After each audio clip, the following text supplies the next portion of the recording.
The House of the Temple of the Scottish Rite of Freemasonry in Washington, D.C. is the headquarters for the Supreme Council of the Scottish Rite of Freemasonry, Southern Jurisdiction, Mother Supreme Council of the world. It's really an awesome building, too. It's one of the architectural wonders of the world. It was built between 1911 and 1915, and in 1915, when the building was dedicated, there was actually a very early film crew present. Now, that film had been lost to the ages until right now. After over 100 years, this film is finally going to be seen by the public.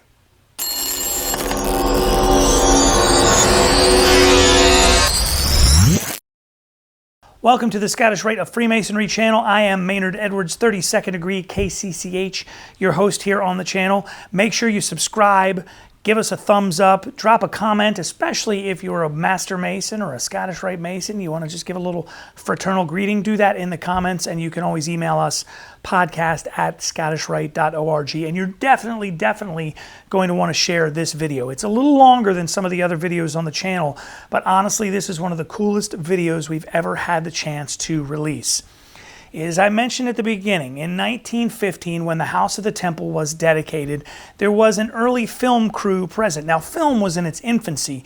Talkies weren't going to be around for another 10 or 15 years, and movies were just not a commonplace thing. But the event of the dedication of this extraordinary building was so big and so important that the Supreme Council hired a film crew to come and actually film the entire event. And that film had pretty well been lost to the ages. It was unearthed about 10 years ago, and there were plans to release it at that point to coincide with the 100th anniversary of the cornerstone laying.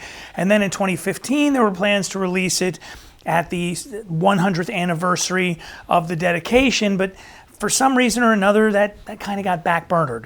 I'm so excited to bring this film to you, and I sat down with Brother Chris Ruley, who joins me here on the channel quite often. He is the archivist for the Valley of Washington in the Orient of the District of Columbia, right up the street from the House of the Temple. And he and I watched the film together, and we actually had some other things to go along with it to make it kind of a lot more fun. So here, for the first time ever seen by anyone outside of the House of the Temple itself, is film from the 1915 dedication.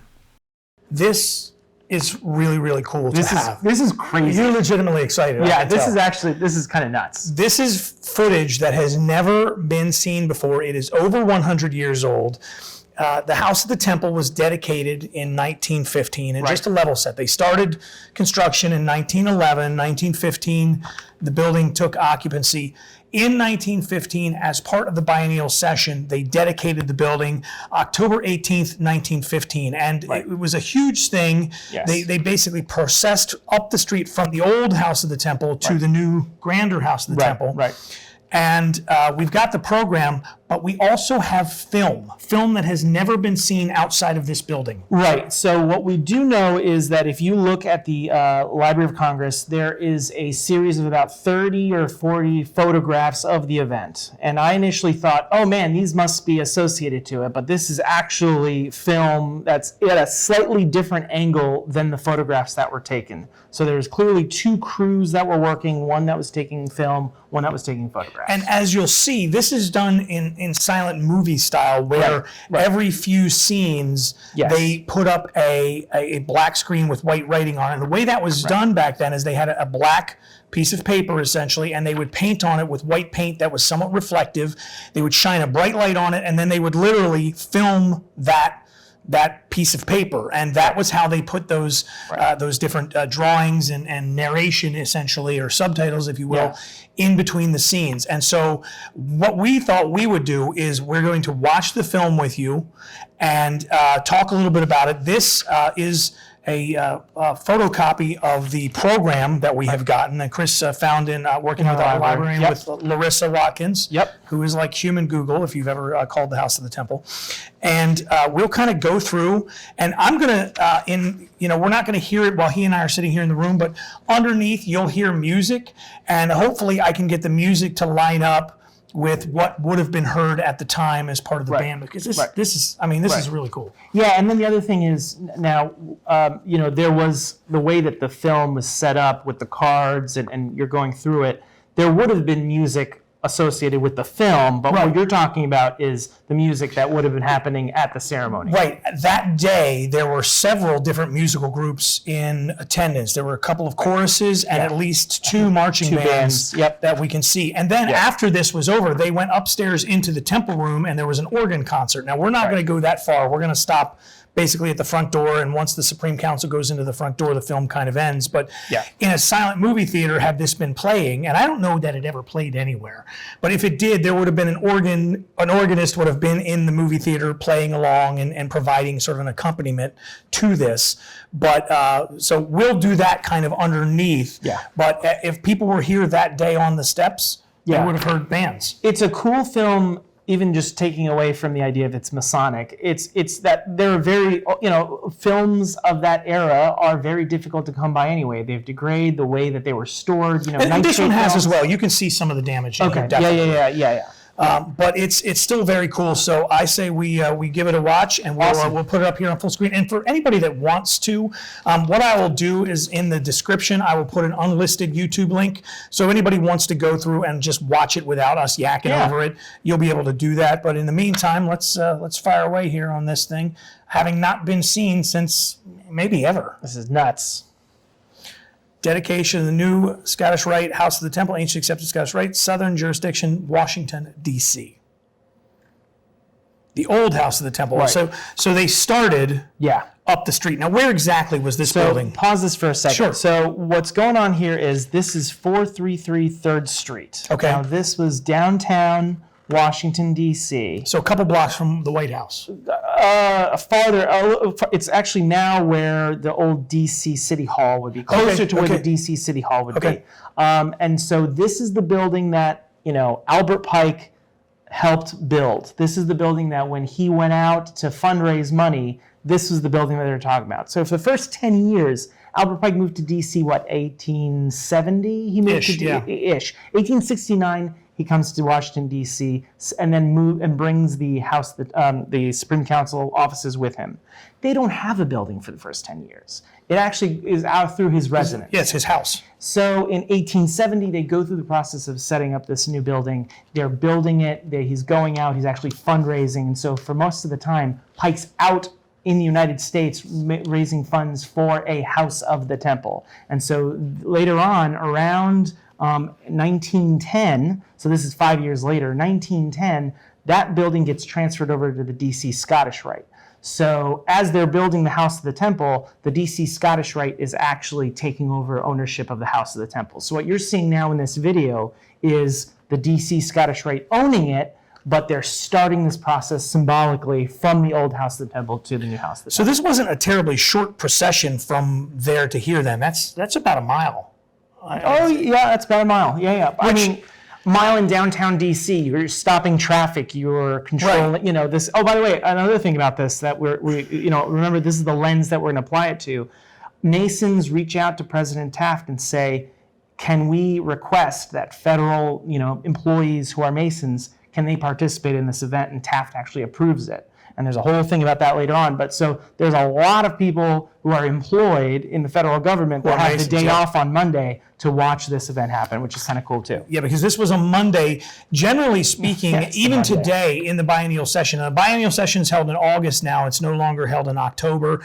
And that's so that it's easier for people to travel so they don't miss as much work, summer vacations, et cetera, et cetera. Right. But back then it was held in October, October 18th on a Monday. Monday is the big session day in terms of the biennial session, even today. That makes sense then. And so that's why this was done on a Monday. That is not that peculiar. Yeah. What the reasoning for why the Supreme Council chose that is a subject for another day. Sure. But so this was a Monday, and so this is a business day. So this is crazy, by the way. I've never seen film of the House of the Temple. So this is just strange to see. We always see photographs. It's just weird to see it like moving. Cool. Let's.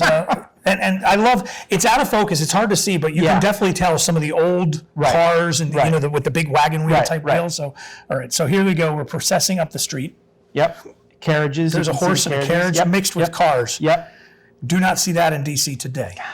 Look at the old lampposts. And the processional, as they're traveling, or at least as now they're up at the new house of the temple, and this processional, wow, look at that. Yeah, I mean, Where did they get that shot from? I mean, there's no buildings across the there street weren't any here. buildings, so they must have gotten A ladder or something. Yeah, something. Bound to be a heck of a ladder. That's a pretty high shot. Now this is a more modern, because look at the back. There's apartment complexes. So this might be a more modern. Insert. You know what? Actually, I'm not sure because I don't know, man. Yeah, no, you're right. That might be. The Camp Guard Arkansas consistory of Little Rock. So, Right. So these guys are kind of the honor guard, if you will. Yeah. I mean, this is the forerunner. This is the predecessor to what we have KSA? now. KSA. Right. Knights of St. Andrew.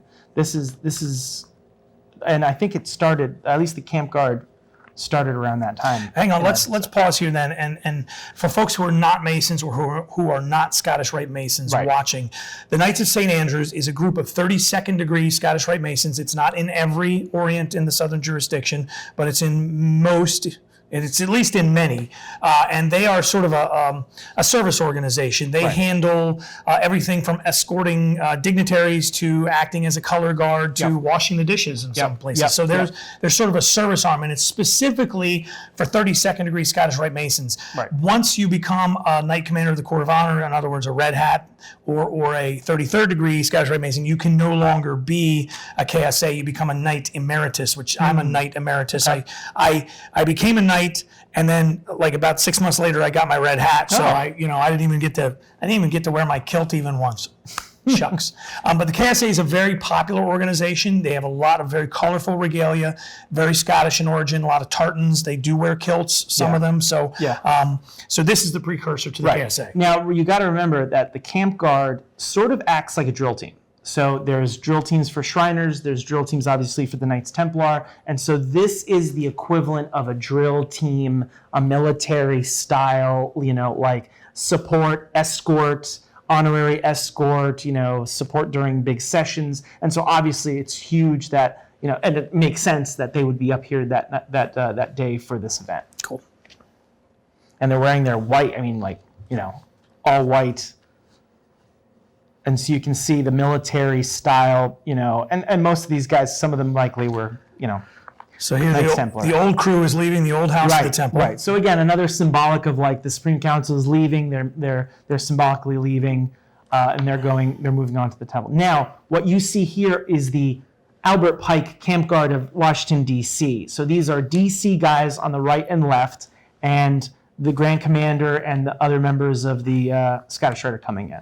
So here's the parade from the old house to the new. Right. Formation of the parade. So this is 10:30 in the morning at the old temple. Yeah. And again, look, they're in downtown, going up 16th Street. It seemed to have been. I don't know if the roads are a little wet, but Well, they're walking on one side of the street, and there's traffic on the other, so they hadn't shut things down yet. Yeah. And this looks like the Camp Guard for DC, their band. And then you can see the Albert Pike, the other Camp Guard. Yep, here comes within the white. Arkansas Camp Guard, right? Yep. And they're acting as the color guard in this Right, case right. because they've got the colors. Very cool. And then And here then comes the the Supreme procession. Council, and Right. they rode, they didn't Model walk. T's looks like, yeah. Well, They didn't walk. well, come on. I love that. Now, the Grand Commander at the time was George Fleming Moore, correct? Right. And George Fleming Moore, he was after Richardson and prior to John Henry Coles, who is the Grand Commander that is interred in the House of the Temple to this day. Cowles was secretary at that time. Yeah, is it Coles or Cowles? I've heard it both. I believe it's Coles. I'm just not saying it right.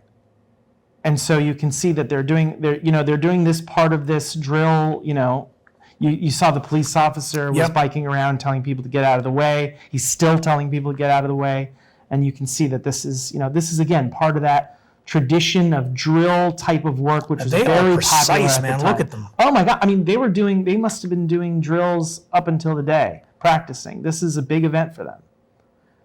In 1914, World War I is ongoing at this point. 1915. Yeah. So it's after that. Yeah. Yeah, well, right. Well, that's what I'm saying. I mean, so the World War I is ongoing. So the arrival of the new temple, a little damage there. Now that Yeah. That's old footage. That's old footage. And that's what you'd expect to see because it's ground-based. Sure. And they're arriving. Now there are photographs at the Library of Congress that you can go online right now. You can find that are parts of this. And there are photographs of them entering and arriving. There's a few ladies in attendance, but certainly not many. Oh, yeah. I mean, you see a couple of, like, if you look in the upper, kind of up left, you see that there's a couple of white dresses there, or at least fair colored. I guess we can't really tell if there's white. There's one lady there standing under the tree. That can't possibly be the same tree, although there are trees in those exact spots today. Right.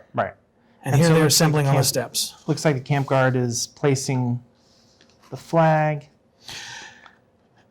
And then, now everyone's found their seats. So now but here's an interesting thing. They went in. We should pause here. Yeah. They went in, and we actually have the menu. After the parade, according to the program, they went in and they had lunch. And their lunch was, this is a heck of a lunch, man. They had oysters on the half shell with celery and olives.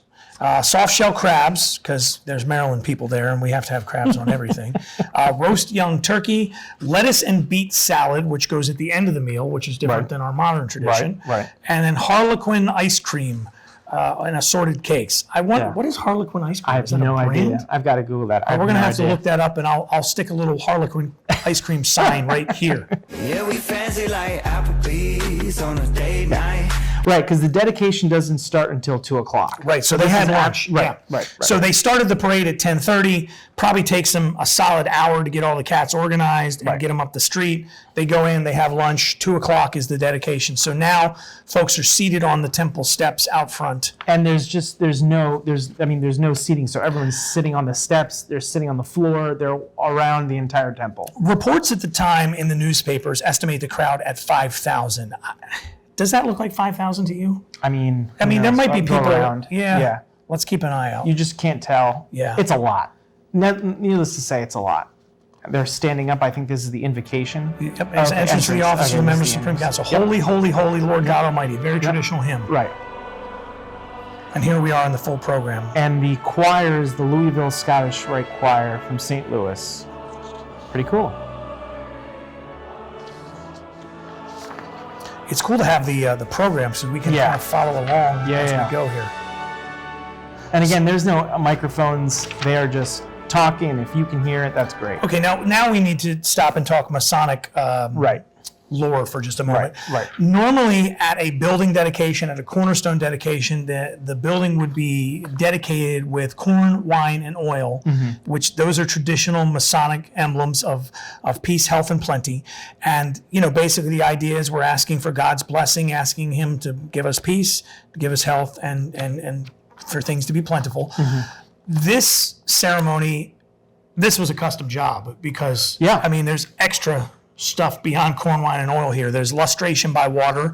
The Lieutenant Grand Commander is doing that according to this film. Yeah, so, there are, at least according to this, dedication document, there are sprinklings of oil, wine, wheat, blessings from the Brotherhood, then corn, salt, incense. I mean, there are this is different. In addition to 9 choral responses. So this is a long session. Well, no Netflix and no YouTube. People have to do something with their afternoon. But so the first one is this lustration, which is purification by water, and that is reflected in some Scottish Rite rituals. This is Lieutenant Grand Commander Charles E. Rosenbaum is handling the lustration by water. He is from the Orient of Little Rock or Orient of Arkansas in the Valley of Little Rock. So you see, they're all kind of covering their chests there. There's a dedication is happening there. There he is.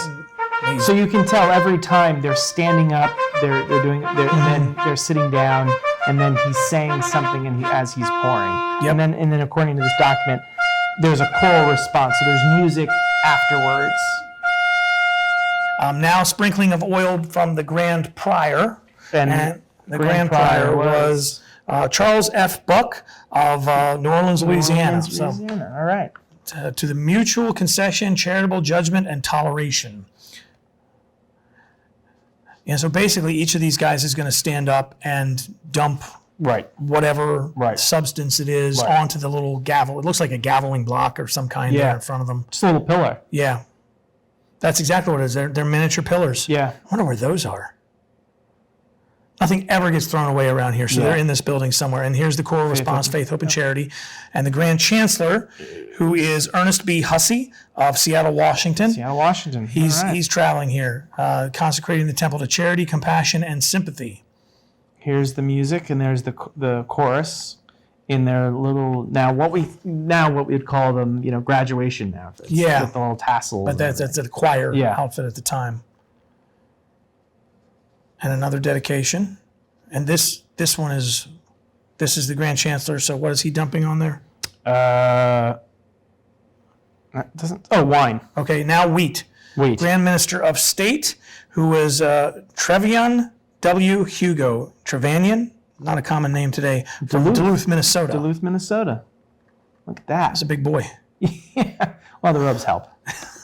I mean, This looks like a graduation. the robes aren't slimming. They are not. I've seen them even today. They are not slimming. No. No comment. I'm. All right. Sprinkling a coin from the Grand Almoner, and the Grand Almoner at the time was Adolphus L. Fitzgerald from Eureka, Nevada. Nevada. All right. Nevada Masons. Look at that. Yeah, it's tough to tell exactly how large the crowd is because the camera's Yeah. only focusing onto the folks who are at the top of the steps. Yeah. And so the temple door is behind them. So Right. now sprinkling of salt from the Grand Master ceremonies, consecrating the temple to wise legislation, good faith, stainless loyalty, and honor. And the Grand Master... Samuel Cochran. Yeah, where is he? Dallas, Texas. Yeah. Texas in the house. Look at that.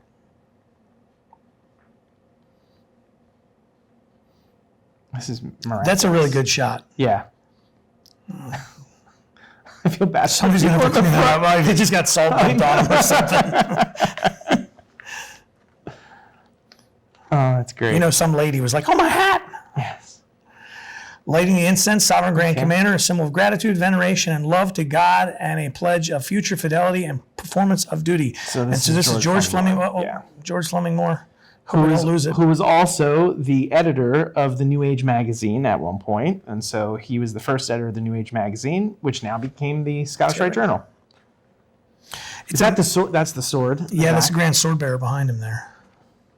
And incense, we should mention, all of these elements, all of these things that they're dedicating with appear in other areas of Scottish Rite and or Masonic ritual. Right. Incense, for instance, appears in the Master Mason ritual. It's an emblem of a pure heart. Yep.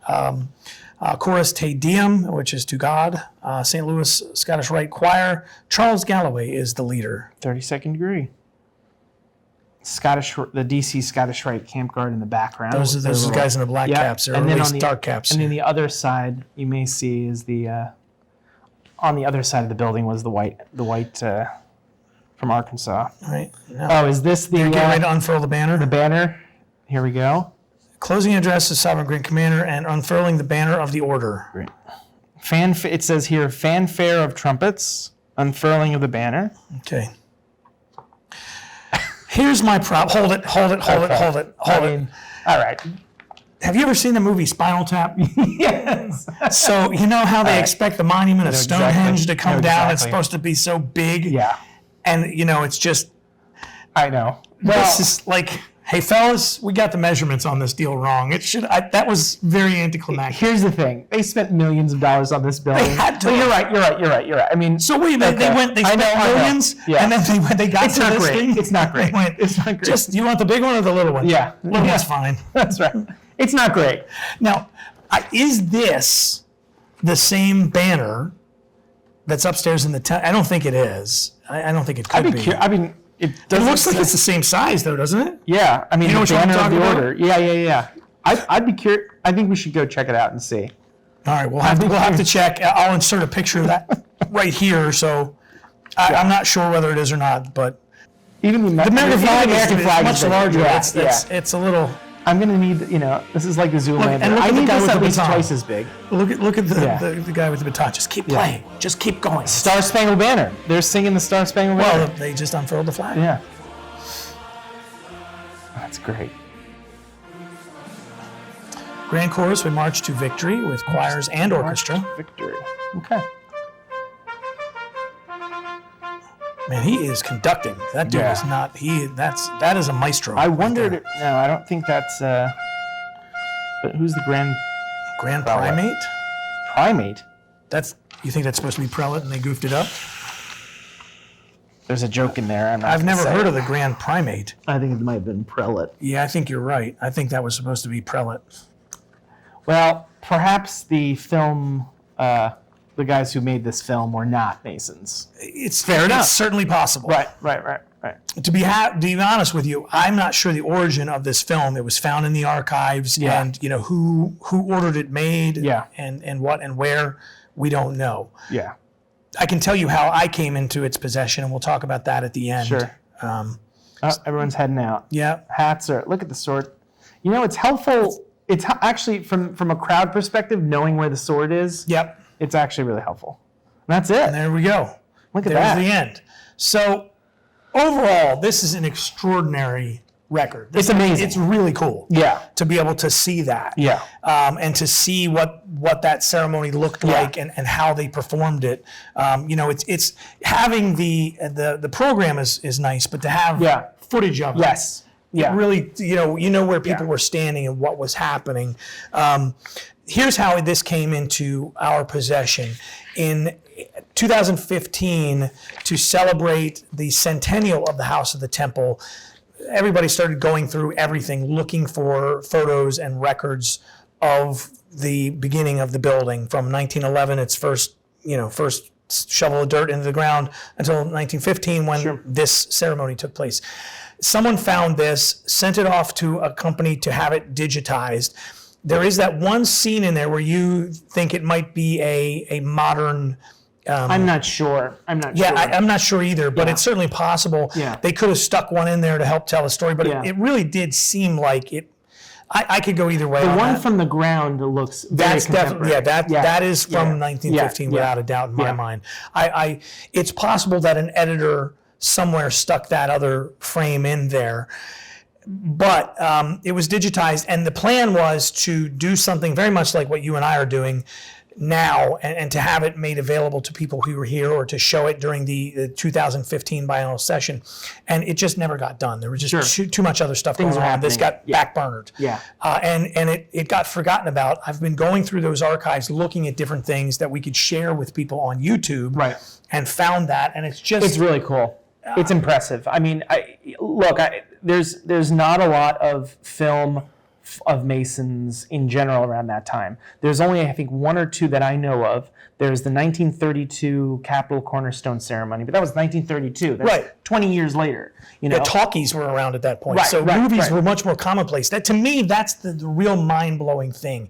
Is 1915 film, even silent film, was in its infancy. Right, You couldn't. right. There weren't theaters everywhere. It was. No, not at all. I mean, it's a novel device, and they thought, well, this is such a big important thing. Let's bring in film involved in this. Yeah, my question is, was this a group of filmmakers or movie house owners who said, hey, let's go do this because it's going to be a big deal. We Yeah. can show this to Masons across the country, or did the Supreme Council commission this in some way? My feeling is the Supreme Council commissioned it, but I'm not sure if it was. Clearly, it was not popular because it does not seem to have been shared throughout. Where we have records that says we exhibited this film and how great it was. I mean, I don't have records of that. Right. And some of the most famous silent films of the era, they've been documented that they were shown. Sure. If this was released, it didn't go to very many people. It certainly has never been shown on YouTube or anywhere else where people can see it. So, which is really cool that we're doing that now. And I've got a link in the comment section below that will take you to the video without us yakking over it if you want to watch the whole thing for historic purposes. But as a historian, somebody who studies this and makes this your mission, how valuable is something like this? And especially when you combine it with the written document of the day. Yeah, I mean, well, it's super valuable because it helps us better understand, while you're watching it, you can see people that we maybe not even seen moving around, right? You saw the formations of the camp guard. You saw their activities as they were going up. You saw the old house of the temple. You saw the connections to, I mean, they were photographing a building that does not exist anymore. They were photographing a building that Albert Pike helped set up. And, you know, think of all the sort of history and the provenance of just what that building meant for so many Masons. It's intense. It's really interesting. Here is the invitation that we have that went out to, I guess, all the Masons in the area, or all of the, well, this is illustrious brothers, so maybe it went out to all the 33rds. Right. And at the top, you see some abbreviations there, and that abbreviation we all recognize, or most Masons recognize, to the glory of the grand architect of the universe is what that mess stands for. 1801 Order of Cow, that's the motto of the Supreme Council in 1801 when they were founded. Deus Mimque Jus in the year of our Lord, 1915. Yeah.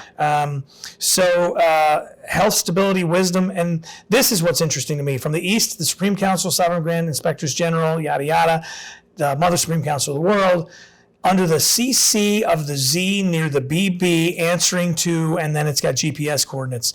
No wonder people thought Masons were up to shady stuff. That reads like something out of a Mission Impossible.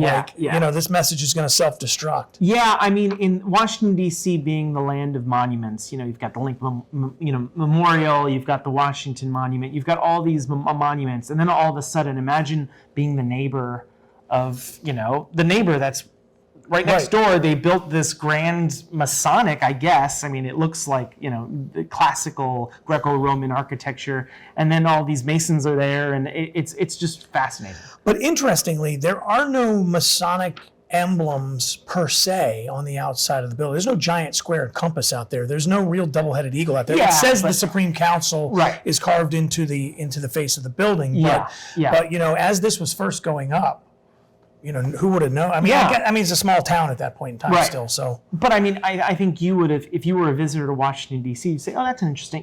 Which monument is this?" Right? Because you go down to the National Mall, you see the Lincoln Memorial. It fits. It's that same style. It's the Greco-Roman architecture. The Sphinxes don't necessarily.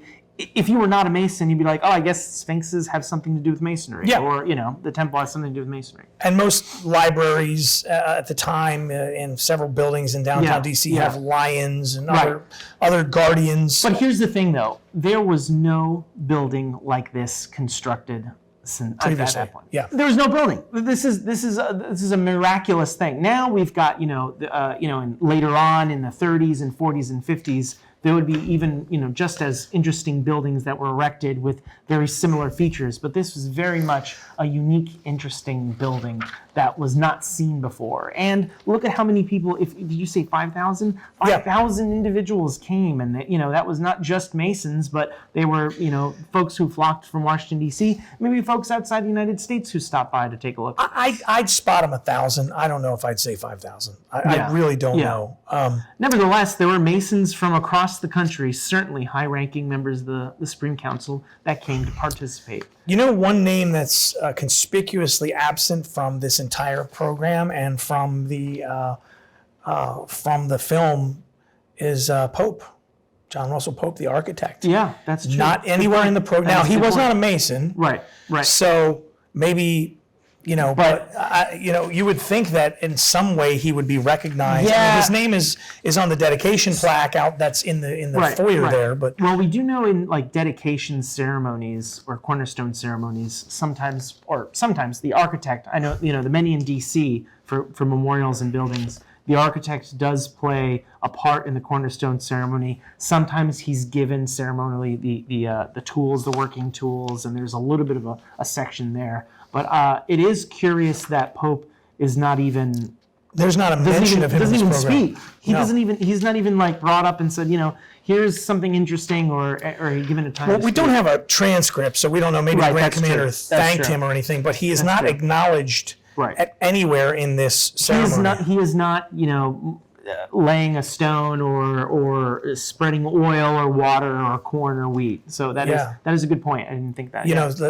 You would think that if he was there, they would have said, "Hey, look, there's John Russell Pope, the guy who he thought this whole thing up." So well, Chris, I appreciate you watching this with me. It's a lot more fun to watch it when you can talk about it. And guys, if you want to watch it without us yakking, again, the link is in the comments section below. I was so excited to be able to share this piece of film with you. It's such an extraordinary piece of history and shows us so many things in motion that we really otherwise would never have gotten to see. This ceremony that, basically was only a document on paper and a few photographs until we were able to share it with you right here on YouTube. So thank you for tuning in. I hope you have subscribed to the channel. You'll give us a thumbs up. Don't forget, if you want to watch the uninterrupted and unedited version of the entire film, you can look at this link above, or you can check the comments below, grab that link, and you can watch it without Chris and I talking. But we wanted to give you a little bit of context in order to be able to understand exactly what's happening, because obviously the film has degraded quite a bit over these last 108 years that it has been hidden from the public eye. I'm Maynard Edwards. Thank you so much for joining us. I hope we'll catch you next time right here. Thanks.